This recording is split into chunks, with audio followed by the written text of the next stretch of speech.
Welcome aboard the Just Help Out Mindset podcast, where your compassionate guide, Nicole Venegas, takes the helm. Brace yourselves for an immersive experience as we delve into the heart of crucial conversations. We're set to explore the intricacies of suicide prevention, navigate the landscape of mental health, and boldly shatter the stigma surrounding therapy. This isn't just a podcast, it's an odyssey of resilience and understanding. Join us on this transformative journey filled with stories, insights, and a collective mission to create a world that embraces the strength of empathy and helping others. Fasten your seatbelts. We're about to embark on a voyage towards a healthier, more compassionate existence. Welcome to Season 2 of the Just Help Out Mindset podcast, where we are breaking the stigma around mental health one episode at a time. This podcast was formed from our nonprofit, the Just Help Out Foundation, based in Tampa, Florida. It was created from the devastating loss of my only sibling, Joey, who died by suicide on May 3rd of 2022. The world lost a beautiful soul that day, and he has forever left a void in our hearts. The Just Help Out Foundation works tirelessly to combat suicide and help people understand that asking for help is not a sign of weakness, but in fact, the opposite. It is a courageous and respectable act. Each guest on the show this season shares insightful experiences in their own personal lives and helps guide you in the journey we call life. Try to be in the present moment and clear your mind while we go on this adventure together. Welcome, listeners, to another episode of the Just Help Out Mindset podcast.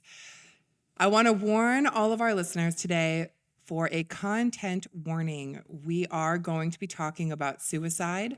Of course, for most of you know, that is the point of our whole nonprofit, the Just Help Out Foundation. We help anyone who is feeling anxious, depressed, suicidal, and they don't know where to turn. We are here for you. If you don't already know, I've lost my brother, Joey, to suicide.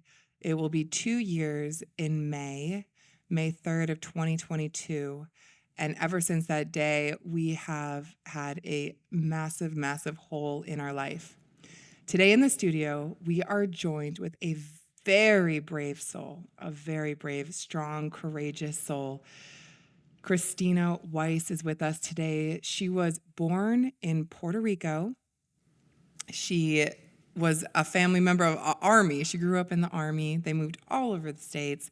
She has 2 degrees, one in marketing and one in biomedical sciences from USF. A former neuroscience pharmaceutical rep where her mental health interest peaked.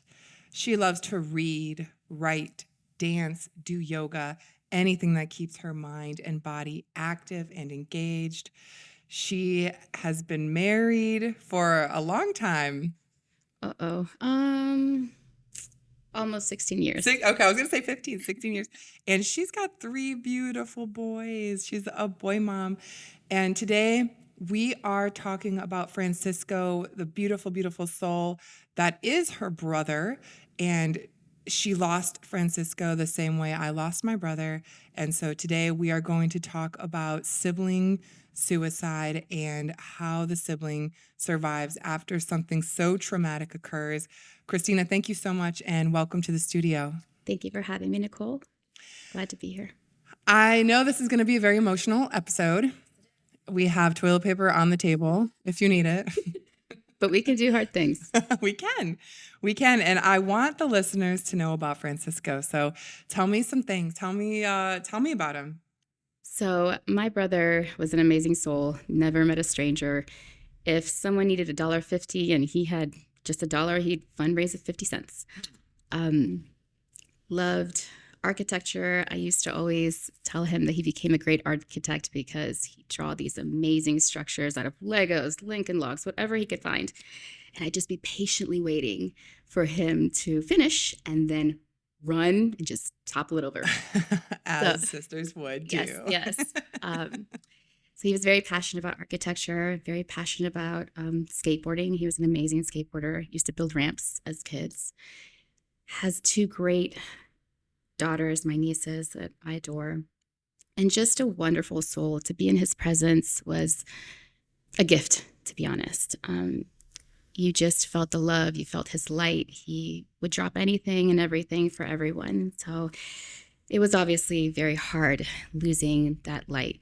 Yeah. And you guys were very close. We were. Being in the Army, or my father being in the Army, we moved around a lot, and we just had each other at the time.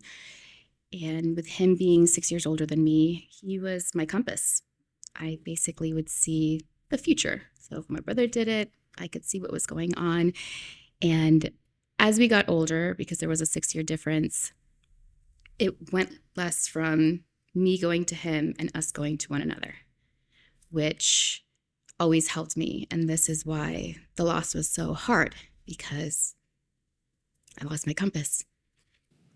It is devastating, and it makes my stomach sick every time I think about it. We started the nonprofit, and all is well. We're helping so many people, but then I remember why we started the nonprofit, and then I get, of course, very sad, because why did this have to start after we lost my brother? Why didn't we start this before? And I wonder if Joey would have reached out to a nonprofit like this if we were giving free mental health services. Were there signs or anything with Francisco that would have made you think that maybe he was struggling with his mental health? I do want to talk about hindsight, because it can be a dangerous thing. When you start looking back and thinking what you missed, you can go down a hole. Yeah. Particularly if you don't have any friends or family that are regulating you. But so looking at myself now to where we were, I didn't see that much. He was going through a divorce that was difficult. There was COVID. There were so many issues that I just thought were the problem. And he seemed to be doing better. He wasn't calling me as much, what I thought was that he was doing better. I didn't realize that it was that he was doing worse, and that he was hiding, and that he was going further and further into despair. And after I talked to a lot of his friends that were close to him, they said the same thing. Because I kept searching for, what did I miss? What clue in this whole scene did I overlook? But I didn't overlook anything. It just happened to be that, unfortunately, like many people, he hid, and he hid it really well. And he hid it so well that he hid it from me, because I remember asking him point blank if he had had suicidal ideation, and he said no. Then when I looked at his journal afterwards, I saw that he hadn't told me the truth, which was painful, because I thought, what did I do that made him so uncomfortable that he couldn't come to me? Where was the disconnect? And again, going down that rabbit hole, that's dangerous. A dangerous rabbit hole. So you carry so much guilt, as did I, as do I, as do my parents, as did everyone that's involved in a situation like this, because you can't help but think, what did we not do? What did we not see? How could we have missed this? But they are so good at hiding it. And they don't want to come to the people that love them the most for whatever reason. They don't want to show that they're struggling. There are so many questions that we'll never, ever, ever get answers to. And that is the very difficult thing to deal with. How did losing Francisco impact you and your family?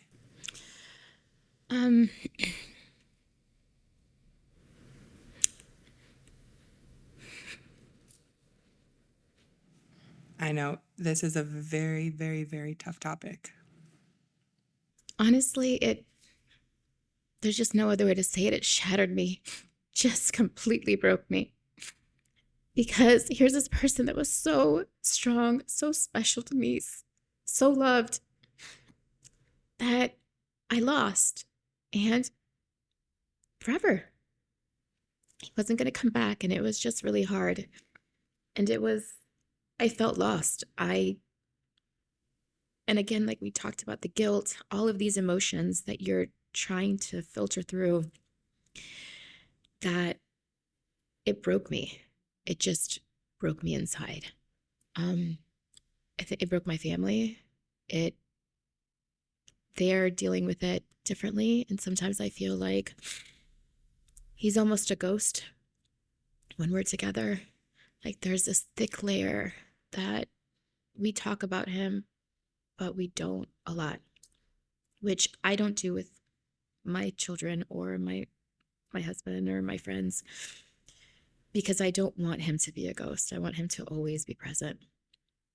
But it also, like you were saying about your foundation, it made me seek out ways that were healthy to deal with my pain.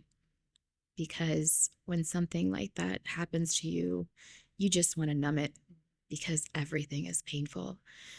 Memories all of a sudden come, and they may have been happy ones, now aren't happy. And you get all these flashbacks or twinges of pain, and it just gets to be so much, and it's so heavy. But then I knew that the only way I could do this and survive was to find healthy outlets. I'm so proud of you, especially for emphasizing healthy, because when something like this happens and you want to be numb, you just pick up that alcohol or you start doing the drugs. And I probably would have drank. I was pregnant. So God was like, no, 6 months pregnant. There was no way. Nope. I had to go another 4 months, 3.5 months. It was a long time.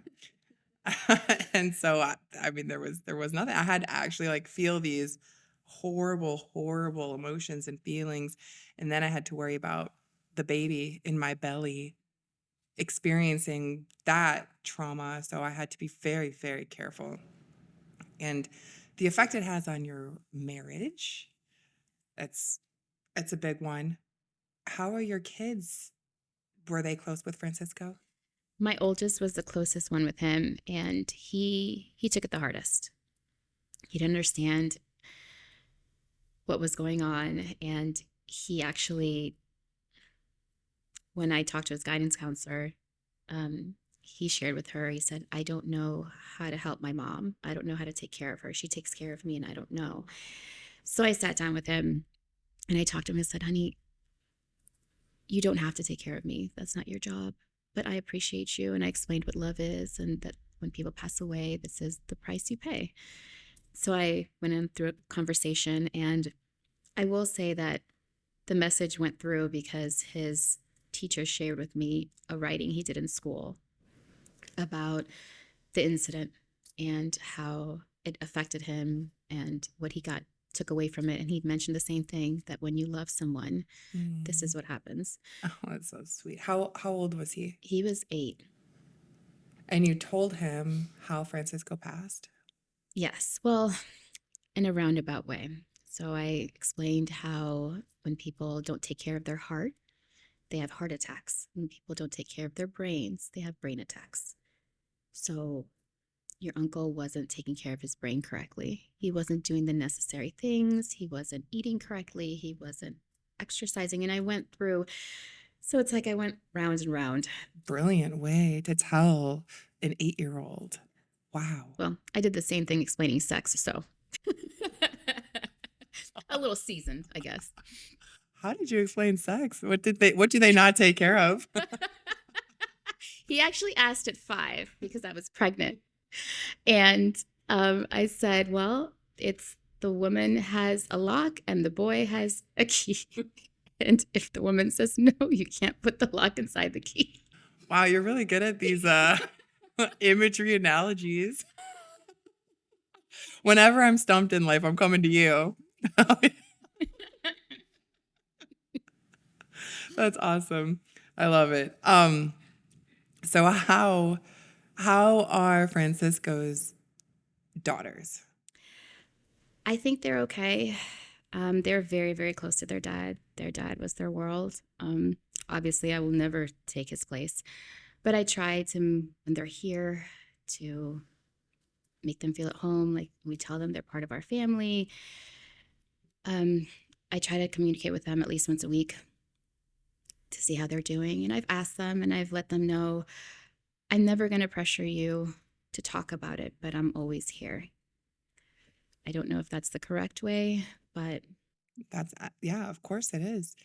So they're very lucky to have an amazing aunt, and your kids are very lucky to have such a sweet, loving, caring mom who can relay such horrific events to them so that they kind of understand it a little bit better. Since Francisco's passing, how has your understanding of mental health and suicide prevention changed since the huge, devastating loss you had to experience? I think since I did neuroscience and I sold medicines for depression, anxiety, bipolar, ADHD, I knew that suicide is not that selfish act that everyone thinks. Our role as humans is to survive, and we will do whatever it takes to survive. So to go against something so innate, something so primal in ourselves, has to take the level of hopelessness, despair, depression, all of those things that we can't understand unless we are at that point. But it made me realize how much we don't talk about it, how sometimes squeamish we can be around the topic, how much work really needs to be done. I started being more active, the suicide walks, and hopefully partnering with you in some way and being vocal about it, because I didn't want his last chapter to be so dark. He had such a vibrant life full of amazing chapters that I wanted his last chapter to be wonderful too, because this is something that happened to him, and it's no different than someone dying of stage 4 cancer or any other death.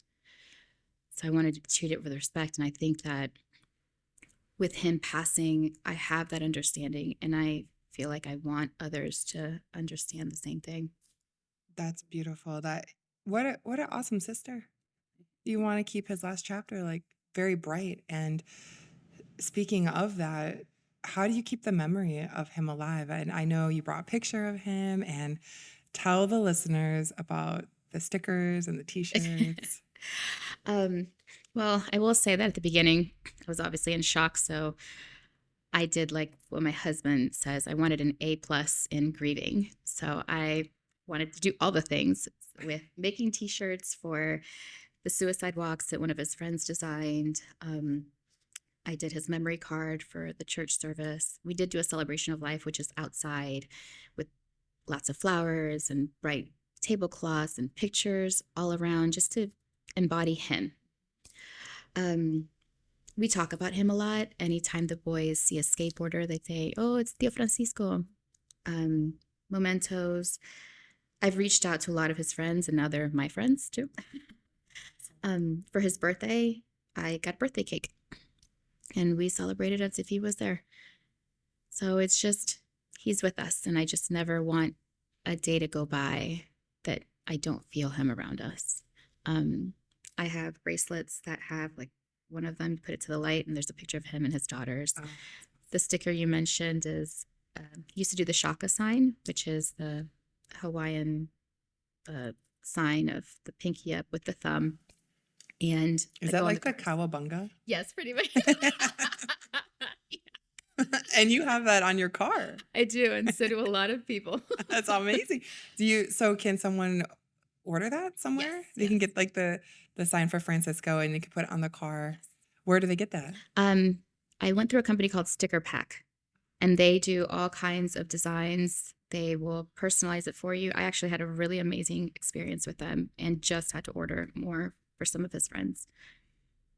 But things like that, I don't want to forget him. No, we can never. They're so special to us. I always think of what symbol I would have for Joey, and we thought maybe the flat earth. He was a flat earther. There's only a small percentage of people that would really appreciate that. But Joey was extremely, extremely funny. And I get the sense that Francisco was the same. He was. And he had, if you ask anyone about his laugh, it was this raspy, kind of smokerish, tilt your head back. Like he would lose his voice, half of it just slapping his knee. And which we would become kind of obnoxious because my laugh, which I'm kind of trying to keep it down a little bit, we'd be on the subway laughing in New York or Chicago, some major city, and you just get looks of, what are these people doing? I just want to go home. They don't want to hear happiness. Why? Not at all.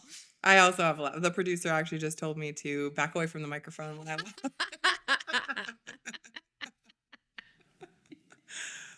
Well, I'm so proud of you for being such an advocate for Francisco and for other people who may be going through this traumatic experience. What advice would you give other siblings? Because we're kind of in this weird part of the scheme.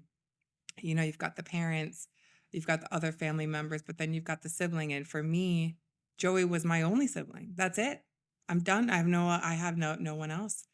You have another brother, which is fantastic, but we lost somebody that this is just, to me, it's mind blowing. It doesn't make any sense to me. My brain still doesn't understand it. I don't think it still accepts it. And we're going 2 years into this. And I think it's never going to be like clear to me what happened, why it happened, why this is the life we're living. It doesn't make sense. So what advice would you give other siblings? I think at the beginning, to shorten your circle. There are a lot of people that mean well, but if you have someone who just habitually says the wrong thing, stay away from them. Just going to piss you off. But I did that. I made my circle smaller and I fell apart. And that's not a characteristic of me. I like being together and I fall apart on my own, but it's okay. It's part of the process. And if you have people that you trust and give you good advice and can hold your heart for you, that's something to do. I do want to say for the siblings, there's so many layers to suicide. And it's so hard because the victim and the perpetrator are the same person. So you're constantly vacillating between anger and love. And if you can, find the love. Find the love everywhere, not just romantically, but through your friends, through nature, through the things that you like to do. And there will be moments of guilt. There'll be moments that you're having a great time and all of a sudden you feel bad and you think, wait, my brother died or my sibling died. I shouldn't be feeling this. I shouldn't feel this joy, but feel it because you're alive and they would love for you to continue on. There'll be times when it's going to hit you, small things. The other day, I realized that it's been 10 months since my brother said, te quiero. And I responded, te quiero también. So I love you too. And it hit me really hard and out of the blue. But I realized when I looked at the date, and those moments are the moments where take a moment for yourself, ground yourself whichever way you can, and find a way to be grateful that you had those moments, as hard as it is. And at the beginning, you won't be able to find them that easily, and you might have to dig. But I promise it gets easier. You're such a positive light. Francisco knows that. He's like, my sister, she's got this. She's got this. It's so tremendous that you are, speaking of grounding yourself and choosing love. I am 100% convinced that Francisco and Joey are standing over us saying, love, love, love, be happy, live your life. They would never want us to be curled up in a ball. And that's really why the foundation started. And I know it's wild, but it came to me in a dream. And I woke up and I told my husband, I'm going to start a nonprofit. It's called Just Help. And that was the name. And then I went to GoDaddy and I put in the domain and it was a porn site. So I had to add the out foundation. And I thought that was funny, Joey. I mean, I guess He didn't they're finish helping out. he didn't finish the message. See, that was him laughing. Yeah, yeah. Like, oh, I'm just gonna leave it right here. He's like, she'll figure it out. She'll add a word. And that is how that became. That's why there's a out foundation, if you're ever wondering where that came from. So I think it's very important for us siblings to every day keep the memory of your brother or sister alive in the happiest way you can. Like, tell me some things that Francisco just loved. Like, what was his favorite holiday? I think Halloween. Halloween was a big one in our family, and it was a hard one this year because I was so used to getting him and my niece's costumes. That was like our thing. And obviously that didn't happen this year with him. But he was just a goofball, just hilarious and just down for whatever, super chill. I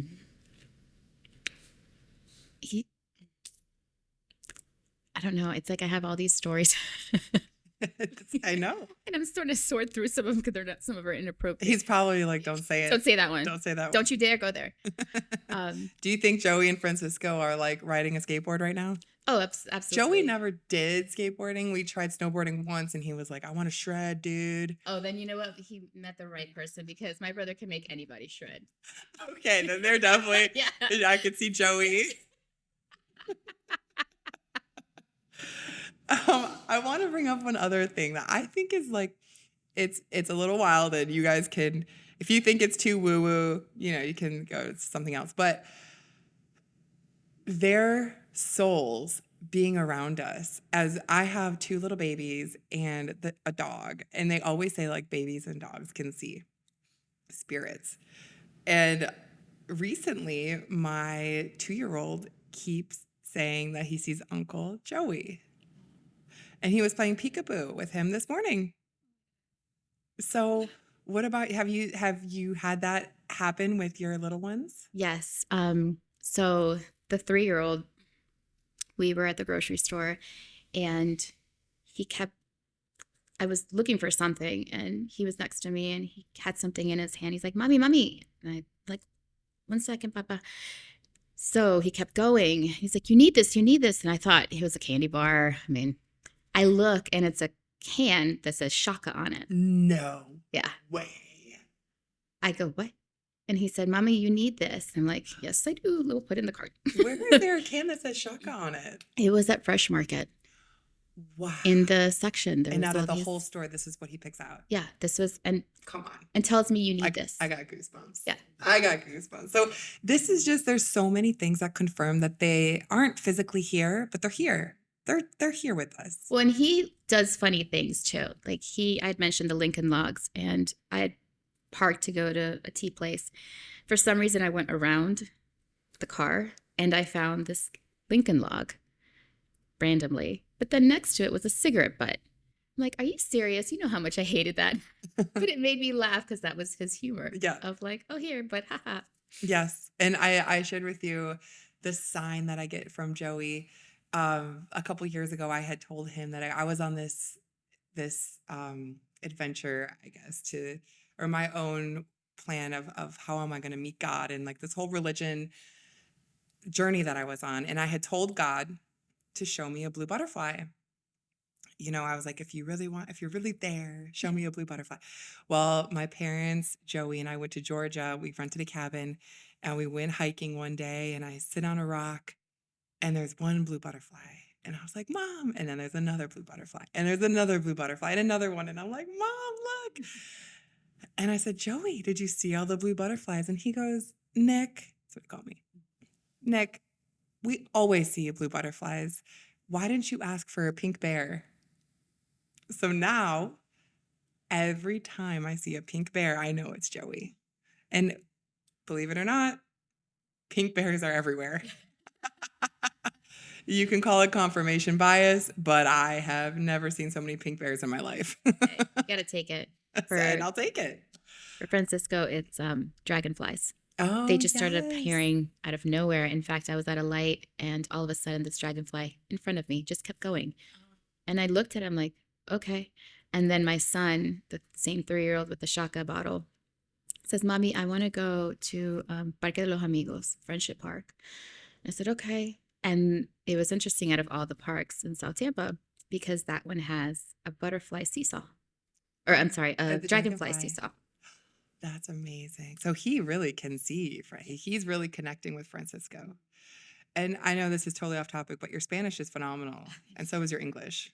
Like, I'm like, whoa, really good. So talented over here. You are very, very talented. One thing I also want to say to the siblings, or anyone that has gone through this horrific event, is that get yourself in therapy. Yeah. It's very important. You cannot go through this alone. The stages of grief, the guilt, the shame, all these feelings that you feel like, how can you not ask yourself, what could I have done? I mean, come on. Did you go to therapy? Oh, yes. After this? What was your experience like? I called my therapist, I think within hours, to be honest. Yeah. I've gone through anxiety most of my life and finally got to the point where I couldn't handle it. And I went to therapy, graduated. So now I just do maintenance. But that time I had to talk to him. Yeah. And I also, and he's amazing, went to him and he had been seeing Francisco too for a little bit. So he had an understanding that could really help me. Obviously, he didn't share things, even though he knew that we were close, but it helped a lot. And he really did make a difference because there were some times where I was spinning and just spinning and just the thinking and the thoughts and the questions that asked more questions. And there was no end. Mm-hmm, never ending. And my friends would try to talk me down and then I'd just get myself back up. So it was nice to have someone who could take a step back and help me see what was going on. Yeah. And he actually gave me a really good thing at the very beginning. He said, I know that you love reading. I know that you love researching. Please do not research the pillars of grief that everyone goes through. The stages, yeah. Those are for people who are going to die, not for living people grieving. And I said, okay. I like that. And I still went and looked at it, obviously. But at least I had it in content. That's good. My therapist, I remember texting her like the second it happened. I didn't know what to do. And I just told her and she was so confused. She did not know. I just said, we lost Joey. And she's like, I don't know what that means. Like she thought like we like couldn't find him. And I'm like, oh. So she was immediately like, call me. You call me. But I was in shock. And I think I was in shock for like the rest of the year, really. Still am. But it's very important that you do seek counseling when this, obviously I am pro counseling in any aspect of life. But when you have something so unbelievably traumatic happen to you, you have got to talk about it. We're a part of a sibling suicide survivor group on Facebook, and there's thousands of people in that group. And some they just want to numb the pain. They don't even want to be here anymore. And it's like, no, you can't do that. Your sibling would never, ever want that. So you have to remember, I always say, if Joey was standing here, what would he say? He'd always say, Nick. Nick. I can always hear him like, come on, Nick, you got this, Nick. Like, I always feel like he's with me all the time. So, I mean, and I'm sure you feel the same way about Francisco. I do. And he used to always tell me, Mija, you're stronger than you think. And then he'd yell at me for things because he's like, you have talents that you don't explore. And what was funny was in the journey after he passed away, I told myself that I would not drink 1 drop of alcohol for 5 months or longer, but that was my goal because I knew myself too well. I knew that this pain was overtaking me. And if I started just one drink, like it was just going to cascade. And I couldn't do that. I had to be present for my kids, my family, my nieces, just everyone. But then I took his advice, and all of a sudden I started drawing. I started writing more. I started trying to meditate more. So it was all these things that he was always on top of me for. Wow.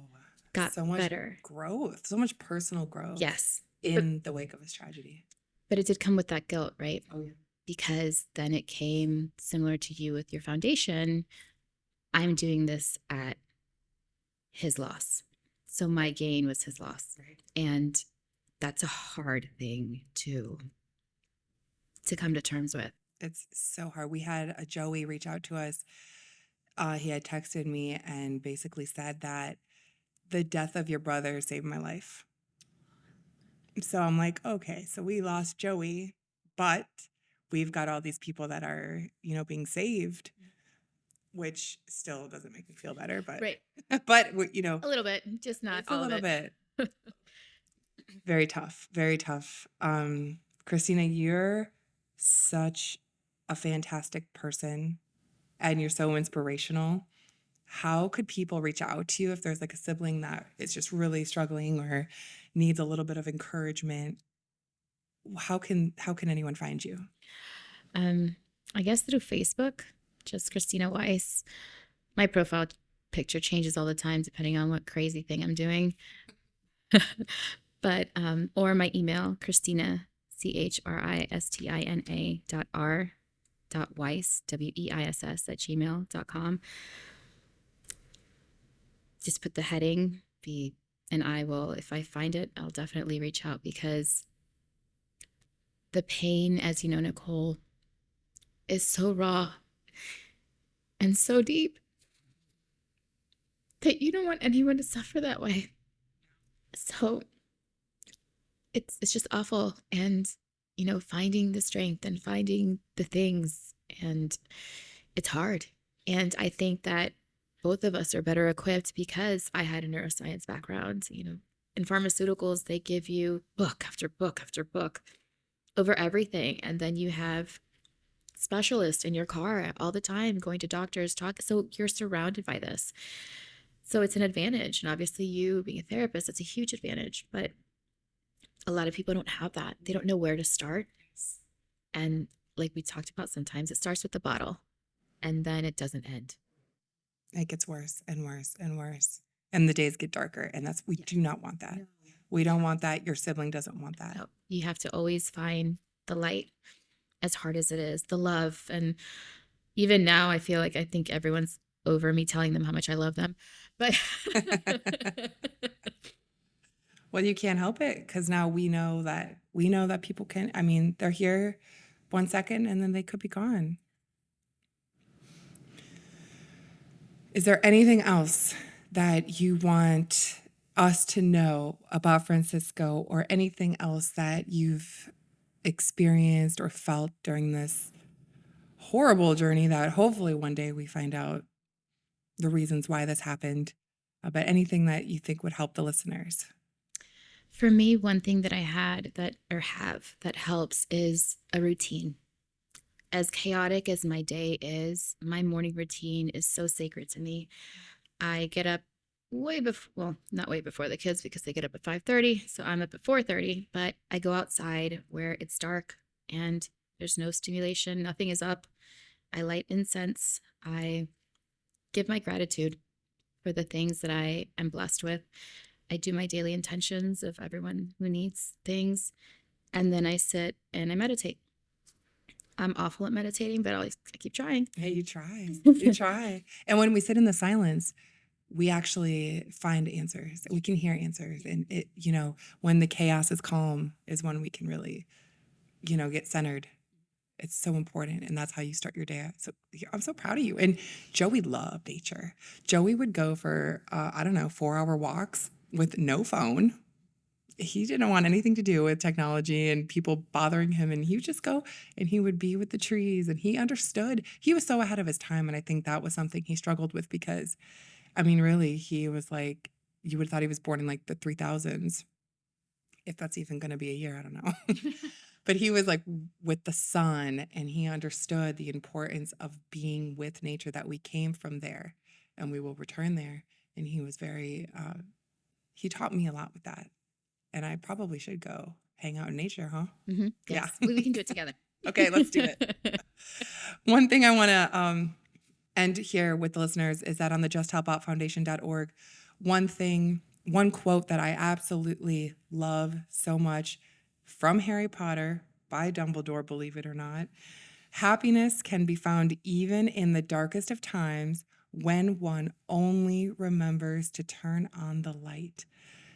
Here at the Just Help Out Foundation, we are begging you to turn on the light. There are tons of resources. There are people that care, that love you. You don't have to struggle. You don't have to suffer in silence. You don't have to suffer alone. Please reach out. There are people with hands out asking for you to come to them. Just do it. Thank you so much, Christina. Thank you for having me. What a wonderful podcast. I hope this helps many siblings and other people that have gone through this tragedy. I want to thank the listeners. It is because of you that we keep getting to have these phenomenal guests on the show talking about very, very difficult topics. And we are breaking the stigma surrounding mental health one episode at a time. Please tune in next week for another episode of the Just Help Out Mindset podcast.